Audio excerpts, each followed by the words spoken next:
Hello, everyone. Welcome to this week's Unity Hour. I think this is a very anticipated Unity Hour. If you're new to the Mom Project, Unity Hour is our virtual event series where we wind down every Friday and with an expert and a specific topic. I just want to let you all know this session will be recorded, so do not worry, it will be recorded. Today, I am extremely thrilled to host Dr. Harvey Karp and Dr. Jazmine McCoy in our Are the Kids All Right session. To introduce myself, my name is Hiba. I'm the social media manager here at the Mom Project. I've kind of been taking over Unity Hour for my colleague, Katie, who is on maternity leave. I also have Tiffany here, who is co-hosting with me today. And she's best known on the Mom Project team as running Rally and Unity. And we'll have links to those programs in the chat, just in case you need to check those out. So let me introduce to you guys Dr. Harvey Karp, who's one of America's most trusted pediatricians and child development expert, as well as the founder and CEO of Happiest Baby, and Dr. Jazmine McCoy, who's a clinical psychologist, founder of The Mom Psychologist, and author of Let's Talk Discipline and First Time Parents Guide to Potty Training. Today, we'll be getting into questions asked by you guys and explore effective ways to maintain peace, productivity, and family balance as we enter the school year, while many of us are still working from home with kids. So I'm throwing it to you, Dr. Jazmine. Introduce yourself to the Mom Project community. Yes, hello everybody. Thank you so much for having me. It is an honor to be here with you guys during these unprecedented times. Like you said, I am a clinical psychologist. I specialize in child development, positive parenting, as well as maternal mental health. I have a private practice. I'm also pretty active on social media, especially Instagram and YouTube. And through my online community, I just strive to help parents connect, understand their little ones. Thank you guys for having me. Thank you. And then Dr. Harvey. Thank you, Hiba. So I'm a pediatrician, practiced for many, many years out here in Southern California, in Santa Monica, and then began kind of observing some things that helped me a lot in taking care of babies and toddlers in the practice. And there's a book, Happiest Baby on the block and Happiest Toddler on the block. And then that led to creating a new type of a baby bed called SNOO that came out a couple of years back. That is a robotic kind of responsive baby bed that adds an hour or two to a baby's sleep and also keeps babies safely on the back. So our goal is really to improve safety for infants as well. I always would like to tell my patients that really my job is half being a doctor and half being a grandmother. Because I think parents today, especially in Los Angeles, we would see all the time that they are away from their extended family. And oftentimes people are so invested in their work and their professions that, oh my God, I forgot to learn about children. I have children and now I have to learn about it. And so a lot of what I would do is really kind of carrying the ancient wisdom forward and helping people with common sense approaches to handling the travails of parenting. Thank you, Dr. Harvey. And I'm going to now toss it to Tiffany, who's going to be doing the interview portion of this Fireside chat. So take it away, Tiffany. Hi, everyone. So we do have some of the pre-submitted questions, but feel free to chime in on chat or throw any extras in there. We're keeping an eye and we'll do our best to get to as many as possible in the time we have. And I think I'm going to start with this one about, do you all have any suggestions that can help encourage independent play and learning in children? And also, at what age is that realistic? I think it's very impactful right now with children at home and some learning and some playing. So we'd love to hear your thoughts. Sure. Jazmine? Sure. Okay, sure. Thank you. I love this question. I think now more than ever, we should be focusing on promoting independent play with our little ones. I would say you can start this process at around 6 months, and then you'll gradually work your way up to more and more time. Of course, the time will increase as your child gets older. So I'll answer the second question and then the first question, but I would say around 18, 24 months, we're looking at anywhere between 15 to 30 minutes. Of course, this is going to depend largely on your child's temperament, but start practicing and working your way up, because independent play has so many great benefits to your child's development, as well as, of course, you and on a practical level. But, it helps them become more reliant, more creative. It gives them time to explore the environment at their own pace, which is really, really important to their learning, their imagination, their concentration and focus. So the ways, that you could, I have so many ideas on this, but I think what it comes down to is practicing as parents, kind of taking a step back, letting your child lead a little bit more. I think there's this pressure. We need to entertain them. We need to stimulate them all the time. We need to be fun and exciting all the time. But actually, when we're playing for our child, we're actually taking away from their ability to learn how to independently play. So I would say focus on taking a step back, letting them lead, follow their lead, try to incorporate daily one-on-one time, and then you'll slowly start inching away. It can be gradual, of course, depending on your child, but you'll want to make playtime a regular part of the routine, and then slowly start to build in more and more time for independent play. Again, I have more ideas, but Harvey, I'd love to hear your ideas as well. Well, I just want to underscore what you said, especially a couple of points. One is about temperament. It isn't just like I have a 12-month-old and now I'm going to teach them independent play. It depends on your child. Some kids are very content to sit there and they'll play with the blocks for 20 minutes because they have a long attention span, and other kids will be there for 4 seconds and then they're throwing the blocks and eating the blocks. And so you have to understand and play the cards you're dealt. That's the starting point. The second thing to really underscore what you said, Jazmine, is the idea about dancing together. That it isn't a one and done. You don't learn it and then it's accomplished. Every day is different. Kids go through moods and hunger, or they slept well or they didn't sleep well, and so you always have to be flexible in your expectations. I would tell my patients that if they had a bumper sticker, it would say, "Be flexible or die," because when you're taking care of young children, it's a roller coaster ride. The other thing about dancing with each other is, to your point, Jazmine, is letting them lead. It isn't you leading everything. You're not the entertainment coordinator and the social leader of the family. And you are, of course, and sometimes that's your role to take, and sometimes it's the opportunity to give that up. So a couple of ways that you can help to encourage those things, especially with young children.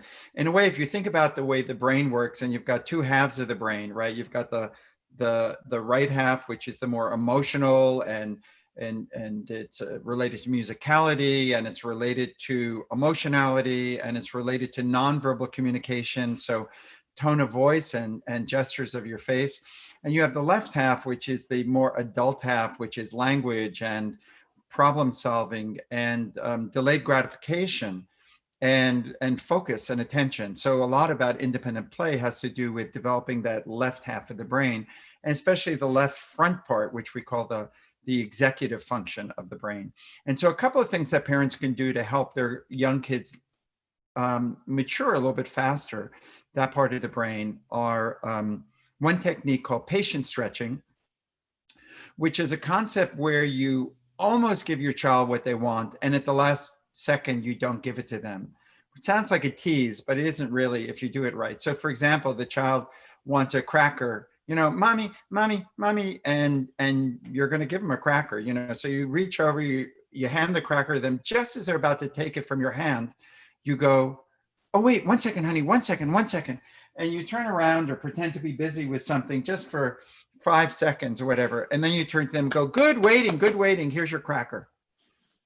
Then you do that again. You might do this 5 or 10 times a day even. And what happens is, over several days, your child learns. They're learning machines, right? They learn that, when my mom goes 1 second, 1 second, then I'm pretty much going to get what I want. They just have to wait a little bit of time. 5 seconds is not such a big deal. And then 10, and then 15, and then 30 seconds. And what you're doing is you're building your child's ability to endure or delay the gratification that they have to get that thing that they want. And so, believe it or not, that simple little trick within a week or two can build a child's ability to spend time on their own, or to have that independent play for a much longer period, and ultimately for many, many minutes. And then the other thing is mindfulness. And there are lots of ways of teaching mindfulness or meditation or really breathing exercises for little kids. Other little games that you play to help them learn that control of themselves and be able to withhold or hold back their impulsivity is like a red light, green light game, or stop and go games or freeze tag games where they have to control the impulse to run. And ultimately with mindfulness breathing, I really just do it the way a conductor conducts an orchestra, which is a big breath in and then a big breath out. And you literally guide them for the breathing in and out. And breathing out always needs to be longer than breathing in. That's when the relaxation starts happening. So those are just some simple little tricks and tips that you can do on a daily basis that over a week and 2 period will make a difference in terms of a child's ability to do independent play. Thank you for sharing those. And Dr. Jazmine, I just want to go back to something that you were talking about, which is this idea of independent play coupled with one-on-one time with a parent. So I just would love to hear both of your thoughts on how much quality time do you think kids need with an active adult in order to thrive per week? And what does that look like for, working parents? Yeah, this is a question that I get a lot. I think a lot of parents are struggling and concerned with, how much is enough time? I don't know about you, Harvey, but I'm not aware of a strong literature on the, the exact time that parents should be with their child or engaging or playtime. I do know that, I recommend starting with 5 to 10 minutes of one-on-one playtime per day. I like to think of per day versus a week because I think, it's similar to when we're exercising or trying to build a new skill. It's a lot better if we do it every day than doing it, sporadically or for 30 minutes a couple times a week, right? This helps on a lot of different levels, but especially with our children, they can learn to expect when they will have our one-on-one time, right? It's built into the routine. And it's also a small dose. It makes it very manageable for us as parents. I know more than ever, we are stressed. We have a lot on our plate right now. So 5-10 minutes, I would say start there and you can work your way up. Yep. Again, totally agree. I think that one of the issues that when you put yourself in the shoes of these little kids, you realize that we take some things for granted that they don't really know. And one of those things is telling time. What time is it? When are we having lunch? When is daddy going to come home or mommy going to come home? Or when is brother or sister going to come home from school when we hopefully will have school again? Or when will mommy be off her Zoom call?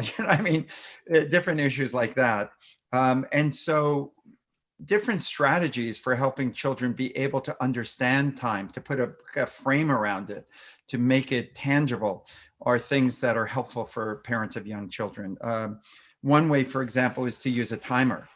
And so you can involve the child in turning on the timer as well, pressing the button and then turning it off when the dinger rings. Timers are great for little kids because it really helps them understand a beginning, middle, and an end. And so when it comes to one-on-one time, or I would call it special time, it's always good to put little labels on things so that it's marketing. In essence, you're marketing to your toddler, but you want them to understand that this is something of value. This is not just time that we spent together. This is your special time. And even having little songs, you can make up your own song, it's Bobby's special time, special, you make it something that is packaged. And then you set the timer, and whether it's 5 minutes or 3 minutes or 8 minutes or whatever it is that's reasonable for your family, the amount of time is only part of the gift that you're giving. It's really this ritual, this predictability, and this understanding that it is just the two of you together and nobody else is going to bug you at that period. And telephone is off, and, big brother, big sister is a different location. And it's just, intimate time together. I actually think it's kind of good to do that even twice a day if you can, even if it's 3 minutes twice a day, whatever fits into your schedule. But that predictability becomes a safe harbor for a child. One of the things that's really cool that parents can establish for their kids are routines and rituals. Rituals are routines that have some special ceremonies around them and that are completely predictable. And so that could be around brushing teeth, or you always sit down and clasp hands and say a prayer when you have your lunch, when we get dressed in the morning, we put on shoes, and then we run in a circle 3 times before we go outside. The rituals don't have to have any special, meaning other than the fact that it's something that allows a child to be as smart as everybody else in the room, because they know if I do this ritual, I know exactly what's happening next. And so, so when you do the special time, if you have a little song, or you have a special place that you do it, if your child likes to read books and you have a special nook that you always go to for that, they will feel confident and reassured and safe and smart when they know exactly what's going to happen. Yes. Yes. Routines build that resilience, right? And it helps them feel safe. I was also too going to add, rather than focusing on quantity, I would also focus on quality.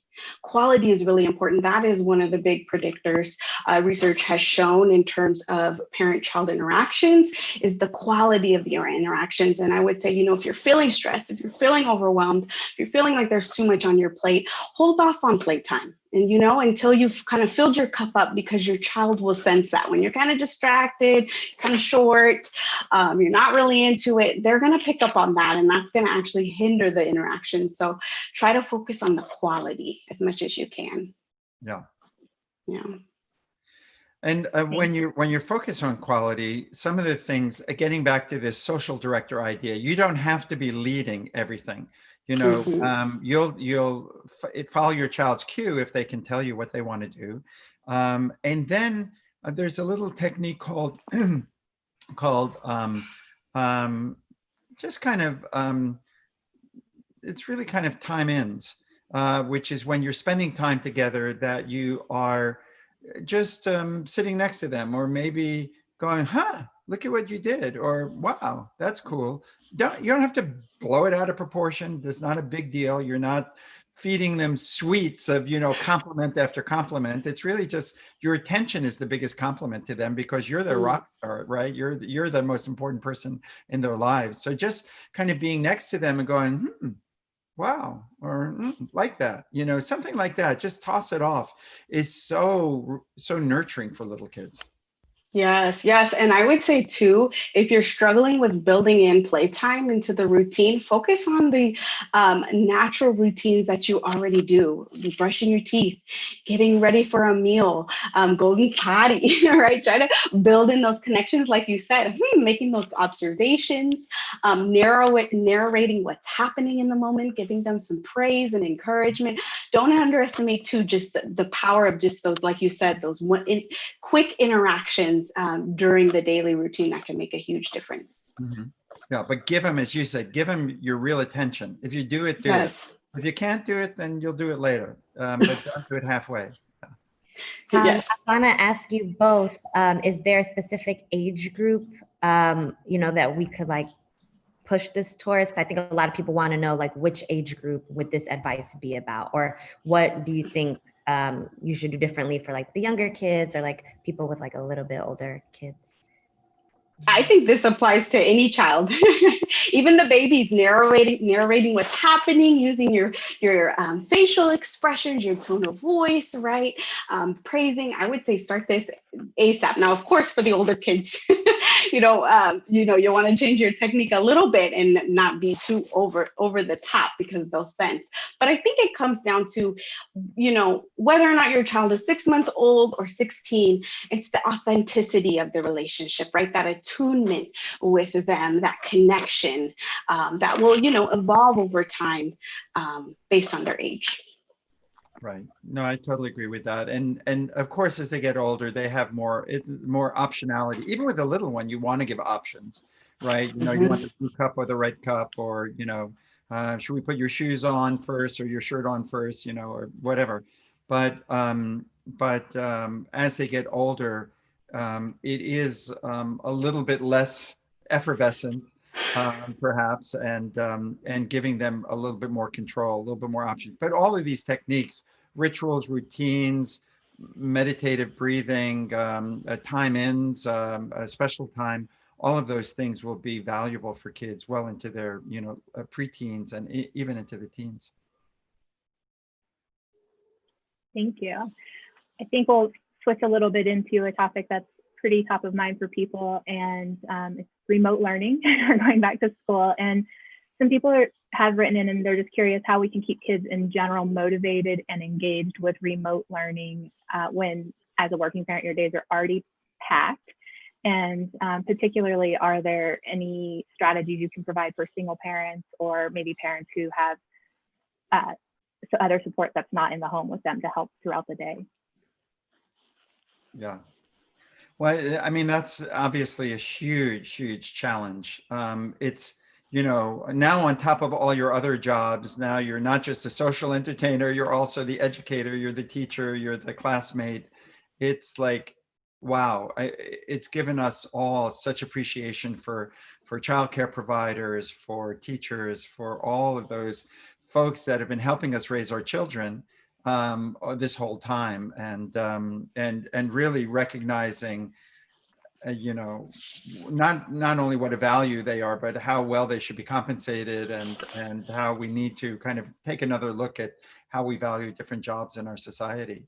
But one idea for the e-learning that can make it a help is to try to have bring groups together. And I don't mean that in terms of in your home, because we still want to maintain social distancing, but to have Zoom calls where kids can have, 2 kids or even 3 kids on a call who are sharing the same learning experience.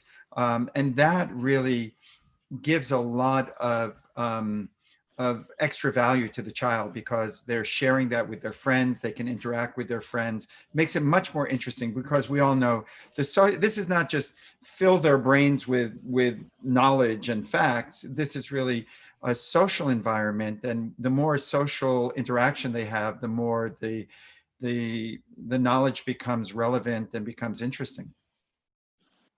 Yeah, and I would say too, acknowledging with your child how difficult this is, how many changes there have been in such a short amount of time, and how it can be hard to engage and stay motivated when you're used to being in a classroom around your peers and around teachers and in a community, essentially. I love that practical tip though of learning together. I think too, trying as best as possible offer choices, like how you mentioned, Harvey. Would you like to work on this first or this? And trying to keep the communication open with them. Again, acknowledging this is hard, this is different. What will make this better for you? What are you struggling with? Is there a particular area you're struggling with that we can get you help? Is that what's interfering with your motivation? Is it the way you're learning? Is it what you're learning?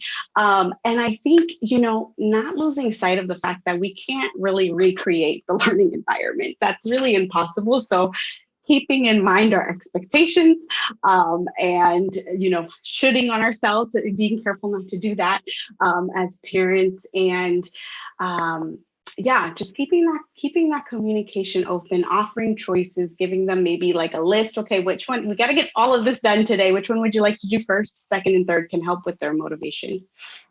Absolutely. I think also keeping charts, keeping records. For all of us, one day blends into the next, and it's hard to really remember what we've done and what we've accomplished.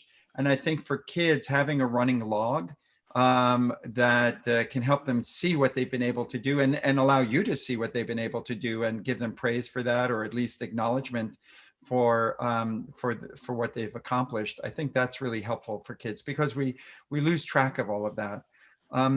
One other thing I think that's helpful is making the lessons relevant to your everyday life, if at all possible. And so when kids do have e-learning, trying to take some of the concepts or even one of the concepts that you're learning about in school and figure out a little project or a way to associate that with the life at home, whether it's, you know, the growing of a plant or digging in the dirt and finding worms, or, you know, or cooking and what happens when water boils. I mean, you want to try to associate the learning, which is really just good learning anyway. That's actually one of the bad things about learning in class, is it's all sitting there and learning, and it's not as much experiential learning.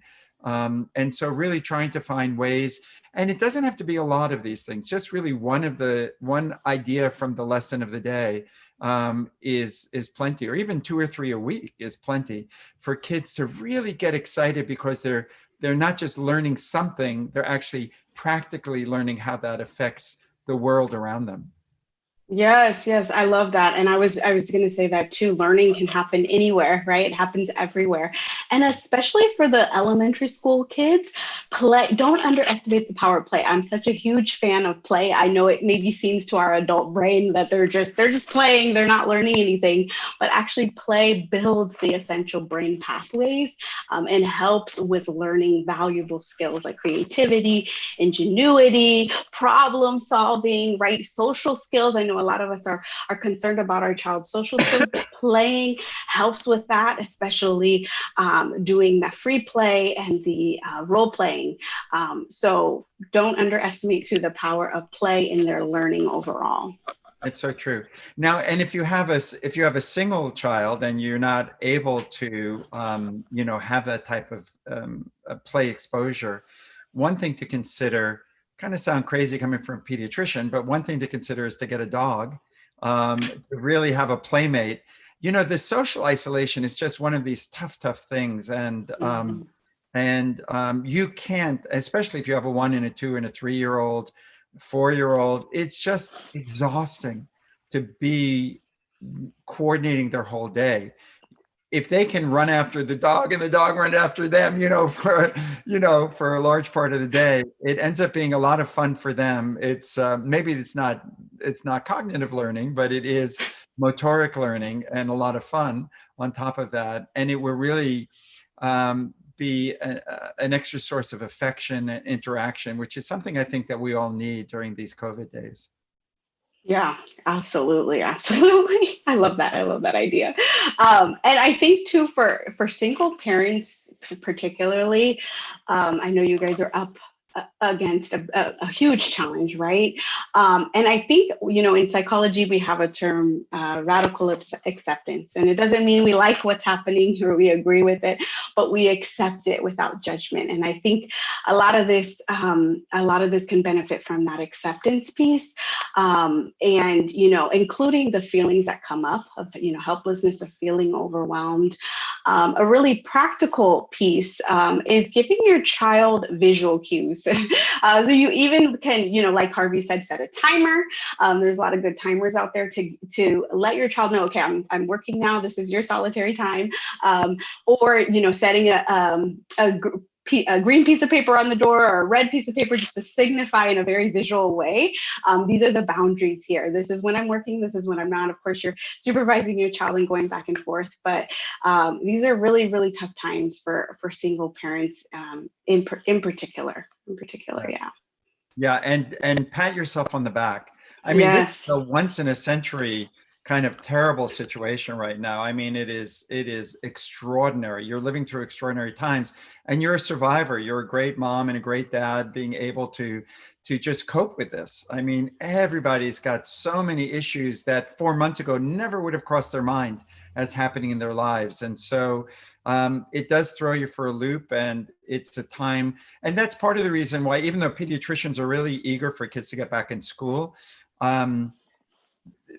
we don't want parents to think that they have to be these master teachers, and their job is to kind of even keep up with the school year curriculum.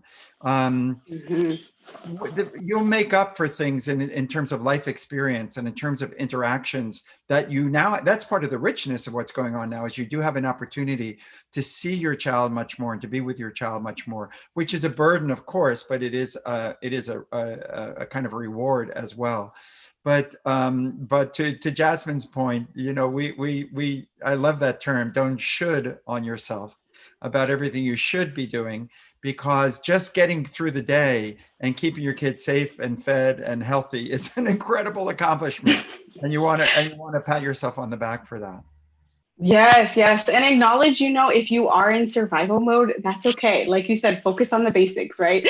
Good nutrition, sleep, safety, and a little bit of exercise. If you've accomplished it, a little bit of those things, you're doing great. And actually, speaking of sleep, but sleep affects all sorts of parts of your day and your resilience and your ability to learn and your patience and your lack of patience. One thing that parents can do that's super easy, it hardly costs a penny, is to use white noise to help their kids sleep at night. And a white noise machine or a white noise track from the internet. There's all sorts of ways of getting this, again, totally for free. And the trick is, if you haven't used white noise before, a couple of things you need to know. Number one, what white noise does in part is kind of compete with all the chatter that's going on in your brain. And so little kids, they worry. And when they see you worry, they worry even more, and they can wake up in the middle of the night and have issues.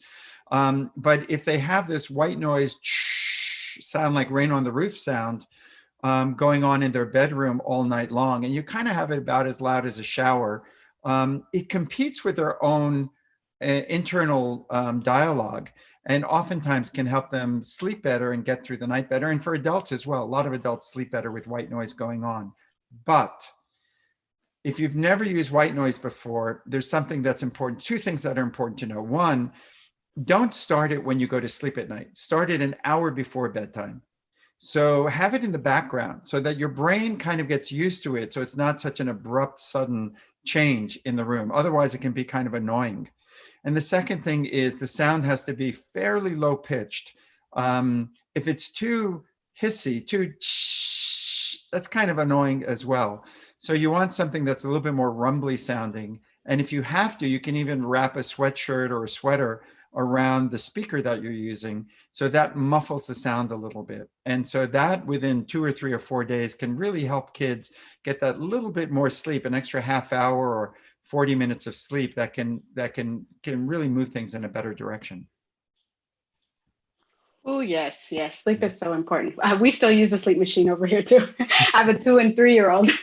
Oh, there you go. Still big fans of the sleep machine. Yeah, a lot of adults use. I mean, I've used it for years myself. So a lot of parents use it. It's really like using a pillow. It's kind of a pillow of sound, so it's not like you're making your child dependent or addicted. As a matter of fact, pillows are a lot more addicting than white noise. White noise, at least you can gradually reduce it when you want to and get rid of it. But so it's a great little trick that can be helpful. Thank you.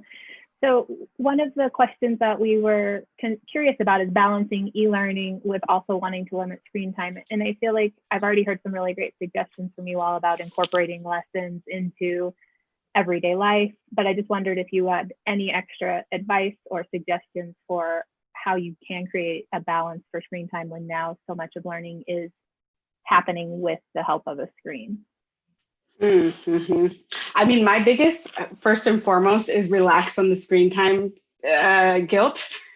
I think it's so easy, especially now. I mean, we already suffered with a lot of guilt about screens before this pandemic, and now even more so.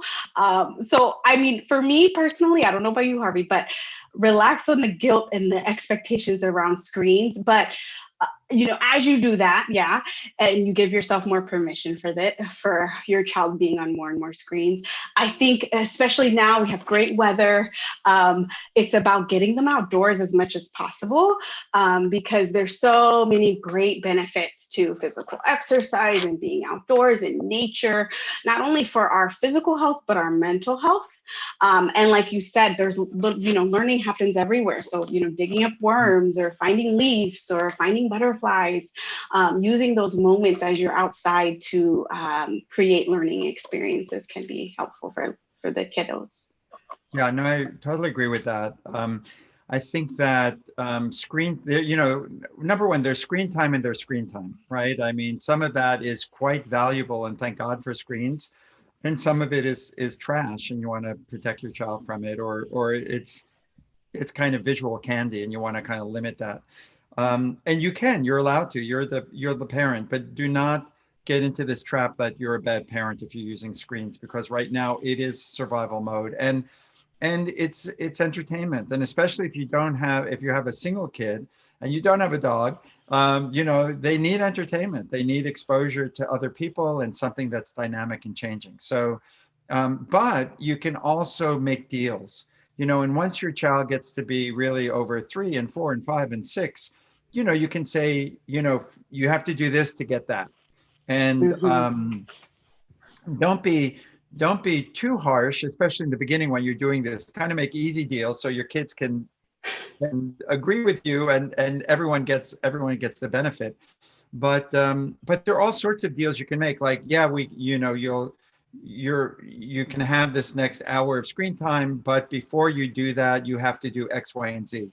I need you to clean the dishes if the kid's old enough, or pick up all the toys, or you have to do your calisthenics, so you need to do your 10 push-ups, your 10 sit-ups, your 10, jumping jacks, and whatever. It isn't even that important what they're doing. What's more important is that they do something that they feel like they've paid in. They're part of the company. They are really on the team, and they're old enough to participate. And so it's expected that you're going to do some things, and then you'll get the benefit of doing those things. And then kids feel mature and they feel accomplished when you give them that opportunity. Yes. I like to recommend to parents to use the when then statement, right? So when you do your chores, whenever, whatever it is, then you get your screen time. It's a nice way to frame that, so they know your expectations, and then they know what good is going to come out of it once they do that. Totally. But even to do it more in a more structured way, where one great thing to do, and especially during these days that are so crazy, and there's so many stresses on the family, is to have family meetings. And, on the weekend or whatever, just have a regular meeting. What went well that week? What do you want to see the next week? Are there any initiatives? Are there any new deals you want to make with your family members, about, this wasn't going so well. So how are we going, do you remember all those dishes that were piling up? I mean, and I didn't have time, and nobody had time to do, well, what should we do this week to try to not have that happen again? And then whatever that agreement is, and if it's related to screen time, that's fine. It's good to kind of tie things together, write it down, make a contract, and then you'll revisit it. It doesn't mean that it's written in stone and you're going to get a lawyer involved, but you will come back the next week if it didn't work out and say, well, that didn't quite work out. How can we make that work out better? And involve your child in that decision making, so they're part of the team, and their opinion is valued. Even if you're not going to end up listening to their opinion, well, what should, if I have you bring your dish to the sink, what should be the reward for that? And they go, I want to go to Disneyland every day, and you'll go, whoa, that would really be fun. Okay, let's write that down. That might happen, maybe. And then you go through the different things and you go, well, that's not really going to work out. What about, I give you a penny, a shiny penny, and no, I don't want a penny. I want Disneyland.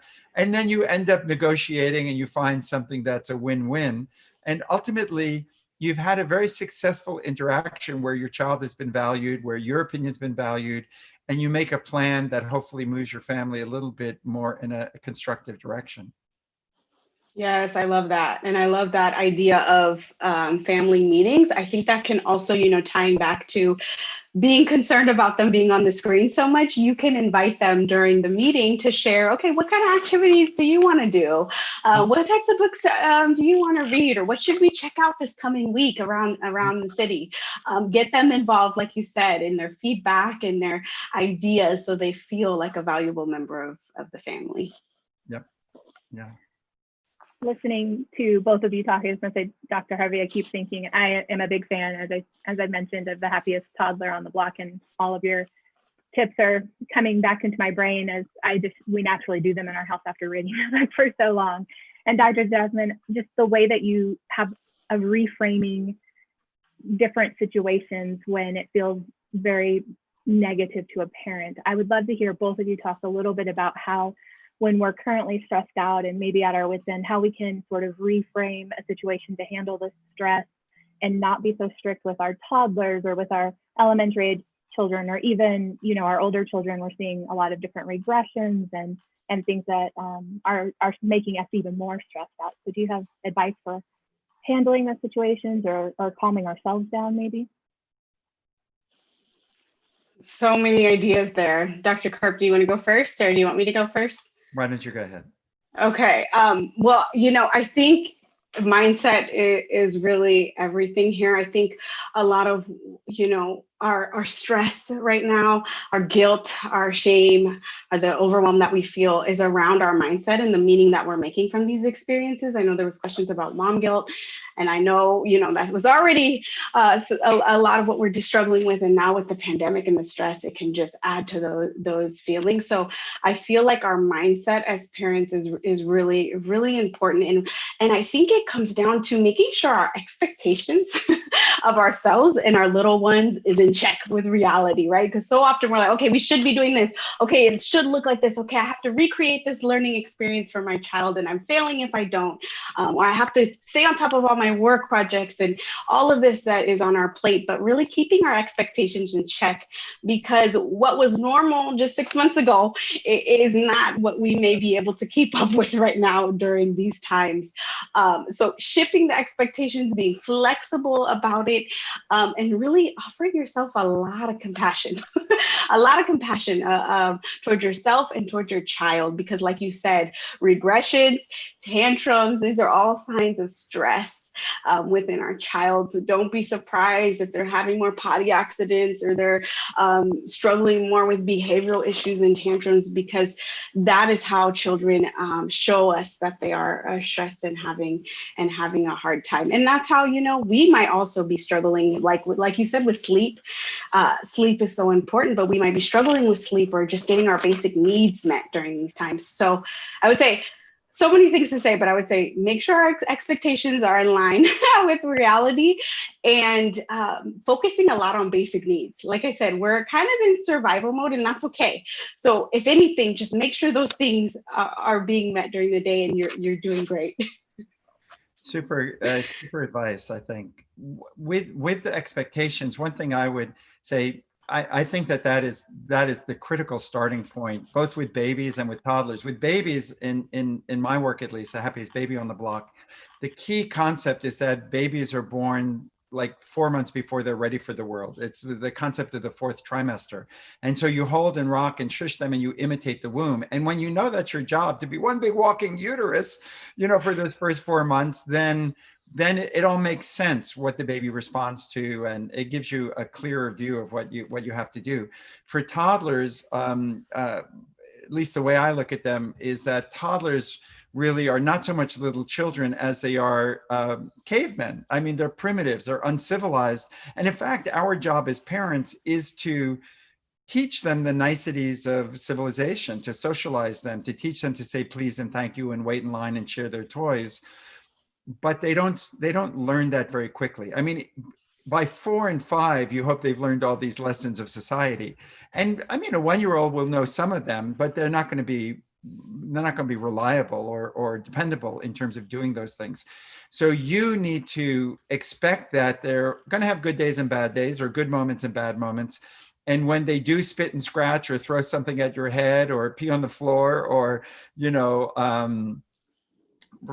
write with crayons on the wall or something like that, that they are just being normal cavemen. And believe me, it wouldn't be easy to live with a Neanderthal. You know, I mean, I'm sure they're happy-go-lucky, but they're not the best roommates.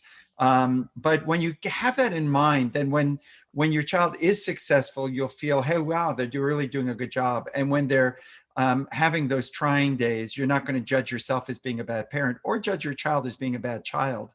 You'll understand that this is really just, they're a Neanderthal today. Tied into that then is how you respond to them. And, one of the universal rules that I like people to think about, and I try in my mind, I would always teach my patients kind of a little meme or a little easy way to remember these tools. And when it comes to communicating with kids who are really upset, or anyone for that matter who's really upset, there's something called the fast food rule. which is kind of a weird sounding thing. It doesn't mean hamburgers. It means that whoever is hungriest for attention gets to go first. Normally, when we're talking back and forth, we take turns. It's called, it's like a tennis match. You know, I go, you go, good morning, how are you? Fine, thanks, how are you? Back and forth. But when someone is upset, the rules change. And whoever is most upset gets to go first, and they get a really long turn. And most of us know that already, because when we're talking to a friend who's upset, they don't say, oh my God, you're not going to believe what happened to me. You don't then say, yeah, good morning, how are you? You know, I mean, it's not a back and forth at that point. They've got the stage and they get to talk. And your job actually in the beginning is just to acknowledge their feelings. When we say acknowledge feelings, though, it turns out you have to do it in a very specific way to be most successful. And this is one of the things that I find a lot of parents don't fully understand, which is the technique I recommend, at least, is something called Toddler Ease, which is 3 steps: short phrases, lots of repetition, and mirroring a third of their emotion in your tone of voice and gesture.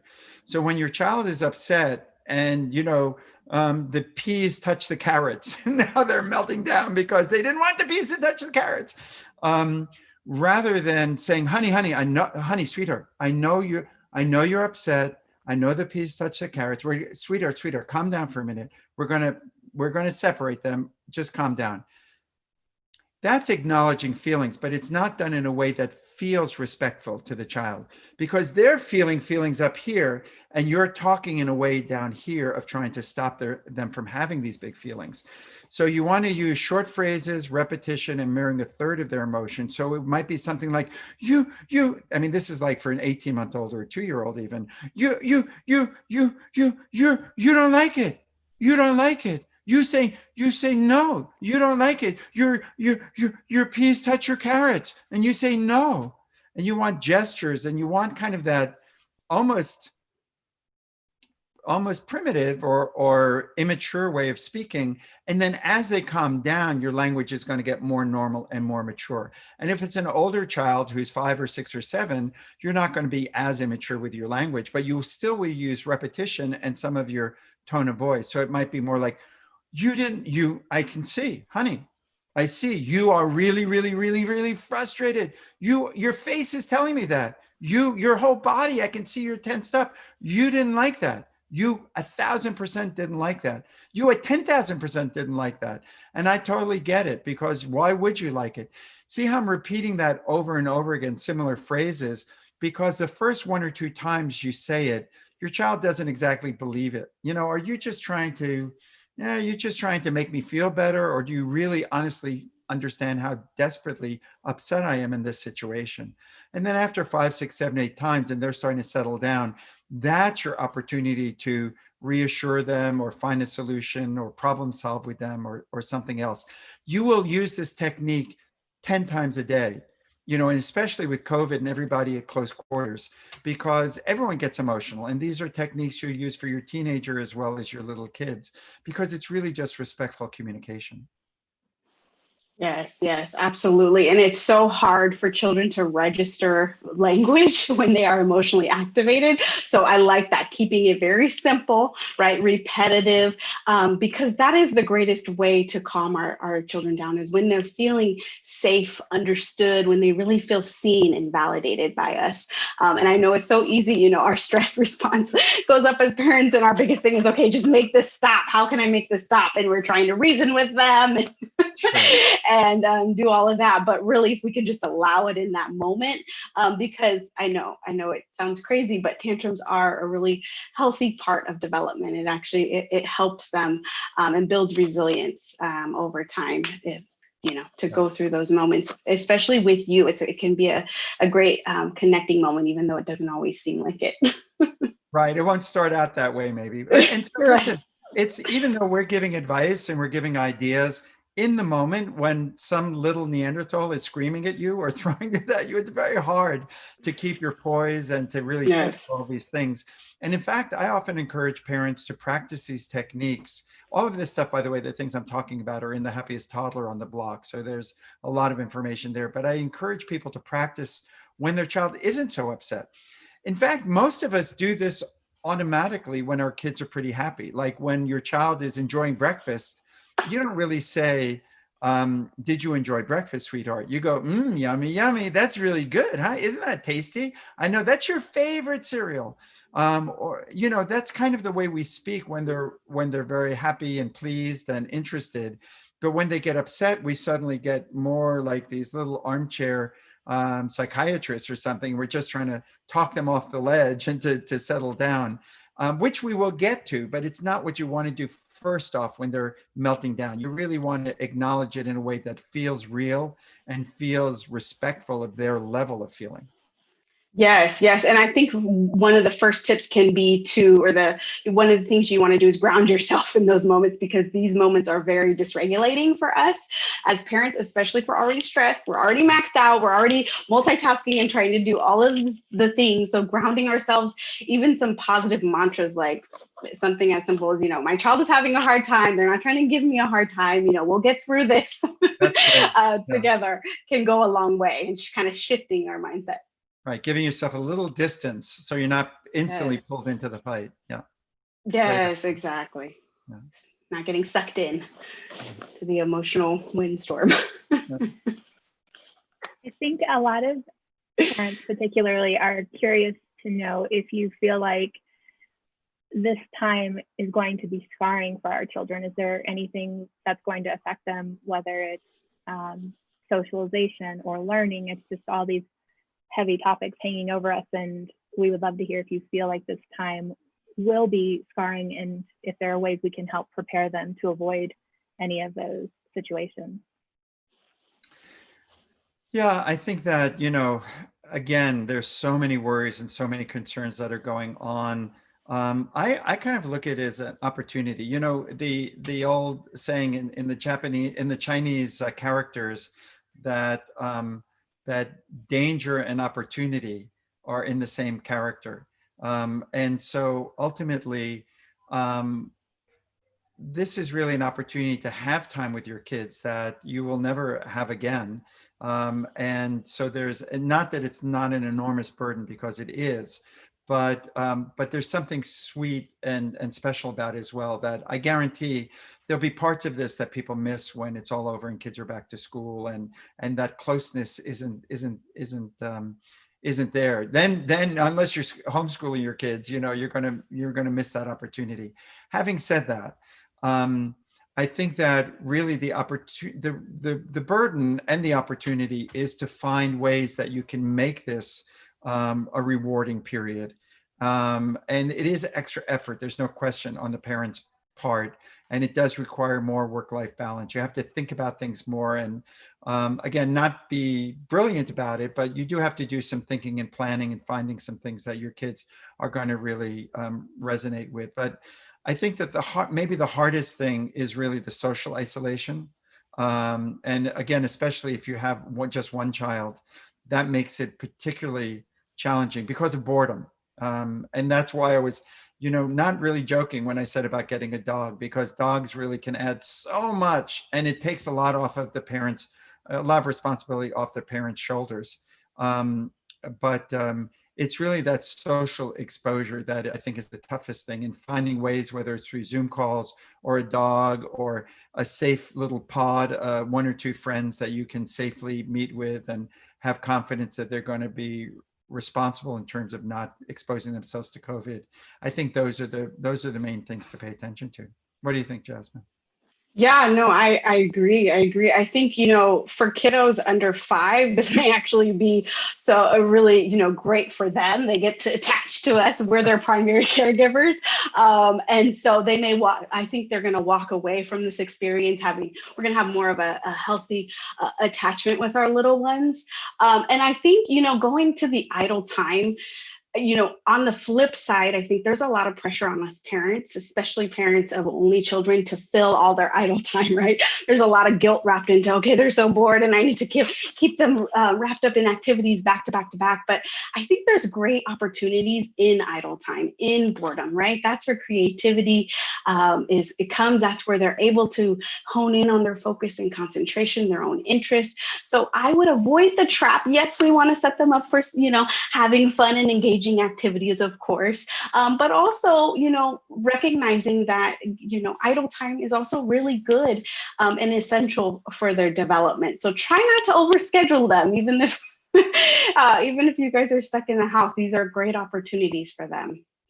And especially if one of the things that gets lost in the school year is really arts and crafts and creativity. And I think that, like we can see those wonderful paintings behind Tiffany, it's a joy to the soul, and and creativity is something that we benefit from in all aspects of our lives as we go forward. And so don't think of art projects as being kind of insignificant or less important than learning, science or arithmetic. And when you have that downtime or that idle time, as Jazmine said, try to bring tools or supplies that are available for your child, even if it's empty toilet paper rolls and hangers and crayons and rubber bands, and give them a whole bunch of things that they can create from and make things out of and have projects out of. And so kind of have some structure to the idle time. It's not just here, take care of yourself. It's trying to give them some tools that allow them to be organized within that idle time. Yes, love that. Love that. I think it is hard to believe that we are very near the end of our hour. So I guess I will just leave with this idea of hopefully the kids will be all right and we'll all be all right too. But do you all have any last bits of information or wisdom, anything that you'd like to leave with the parents that are listening in this Friday afternoon or maybe later on over the weekend? Well, for me, the most important thing is love and the relationship that you have with your family. Things will come and go, events will come and go, but your family and your caring is what's going to guide you and keep you warm and be of value for you for the rest of your life. And so these are very, very difficult times, financially, emotionally, in terms of our health. It's a tough time, and probably tougher than we've seen in quite a while. On the other hand, when our grandparents or parents were faced with a worldwide crisis, they had to go to war and put their lives on the line. We have to stay home and watch Netflix. It's a different level of, and I don't mean to trivialize it when I say that, but it is a different level of sacrifice, and there are opportunities here, and let's keep focused on the positive things. And even if it's just little by little, things that we can accomplish, things that we can do better, relationships that we can build, routines that you can have. Finally now you can really read a book twice a day with your kids, and you can share that fantasy of going through, these wonderful childhood classics with your kids. There's something important and valuable for that. It doesn't take a lot of money, but it does take time and attention. And those are the things you really want to give to yourself. And if it means you have to back away a little bit on work, sometimes that balance is important to figure out, or balancing with your other family members to not burn yourself out. Of course, you don't want to burn out in the same process. So it's not easy, but there are really rewards that people can feel from this situation. Yes, absolutely. And I think to piggyback on your idea there, that if there's one thing that I hope you remember from this is that the single most important thing that you can do for yourself and for your little ones and your family is kindness, right? Practicing that kindness. I think that's what it really boils down to. I know that we are in unprecedented times. We're all feeling the weight of current events. We're not parenting in a vacuum, right? All of these things are going to impact us. And so I think also self-care, I know that word is just popping up all over the place, and it can seem kind of cliche, but, remembering, don't forget how important it is to fill your cup up every day, even just little things like taking a walk by yourself or listening to your favorite song or journaling. I'm a huge fan of journaling. But, just those little things you can do for yourself and make sure that you are pouring into your cup, especially during these times of such high stress. Great point. Thank you, guys. I mean, the chat was insane. We have so many questions that we could not get to, honestly. I wish we could have done this for 3 hours, but we will definitely send questions that we didn't get to our experts and then have them answered with our follow-up email. I want to thank Dr. Karp and Dr. Jazmine for just, coming on, dropping these amazing tips, and Tiffany for being an amazing co-host. And I just want to leave you guys with the great tips that they left for us today. So have a great rest of your Friday. Have a great weekend. And we'll see you guys next week. Have a good one. Bye, everyone. Bye, guys. Thanks Have a so good much. weekend.